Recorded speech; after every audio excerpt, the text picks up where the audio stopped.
Salut les amis, on parle un peu du Real Madrid. Écoutez, 5 matchs, 5 victoires. Je pense que pour certains, ce sera un début parfait. Oui, c'est un début parfait, mais comme je le dis, cette équipe de Real Madrid n'est pas encore parfaite. Elle ne me convainc pas vraiment du tout parce qu'il y a beaucoup de choses à dire. D'abord, si on prend le choix de l'entraîneur, je pense que déjà, l'entraîneur a un système de 3-5-2 qui marche très bien. Mais pourquoi il l'utilise plus? Pourquoi tu n'utilises plus ce système de 3-5-2? Je ne comprends pas, Xabi Alonso. Utilise le 3-5-2 parce que le 4-3-3, ça ne nous arrange pas. Non seulement ça empêche les latéraux de monter, de M, et aussi le milieu, c'est pas solide. Le milieu n'est pas solide. On sait que Valverde, ce n'est pas un récupérateur. D'accord? On a seulement Tchouaméni.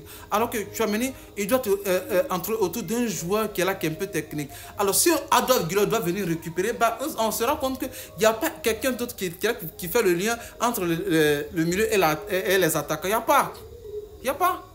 Donc, Valverde n'est pas ce joueur-là. Valverde, c'est un contre-boss. Valverde, même, limite, c'est un ailier. C'est le gars qui va occuper tout le couloir droit. Mais Valverde n'est pas ce milieu récupérateur, ni le milieu créatif. D'accord? Voilà, donc ça ne marche pas. Donc moi je pense qu'on doit revenir sur notre système de 3-5-2. 3-5-2, soit avec deux pivots, à savoir Tchouaméni, comme on appelle Valverde, ou Tchouaméni, comme on appelle Tchouaméni Adegulaire, et puis comme ça on aura peut-être Bellingham qui sera celui-là qui va aller à l'attaque et revenir, et soit on met de l'autre côté Carvajal ou Alessandro Arnold, l'autre côté Carreras, vous voyez un peu, et Valverde se repose un peu. On sait que Valverde actuellement ça va pas trop, donc il peut se reposer un peu dans un temps et puis voir un peu ça va donner. En défense, on aura un Dean Huijsen, Asensio, Militao. Je crois que ça va marcher très bien avec ces trois joueurs là.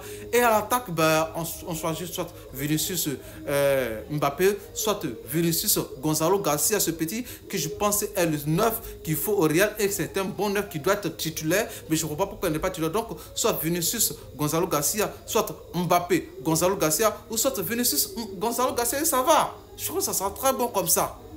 Voilà, donc ça c'est le système.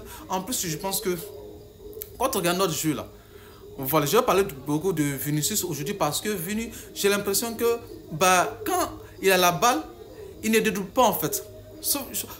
En fait, je sais pas, il faut être collectif. Il faut être collectif parce que tu as la balle, Carreras dédouble, donne-lui la passe. Tu sais que le gars, quand tu lui donnes la balle, il va faire un retrait, tu auras encore la balle. Mais toi, tu veux forcément aller dribbler, aller foncer sur les défenseurs et tu perds la balle. Pourquoi tu fais ça?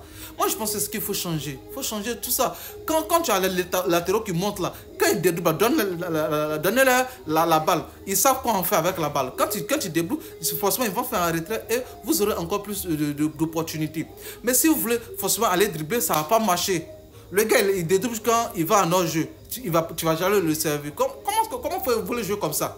Ça ne va pas marcher, ça ne marche pas. Donc, arrêtez vos jeux individuels là. Si c'est comme ça, vous allez rester sur le banc.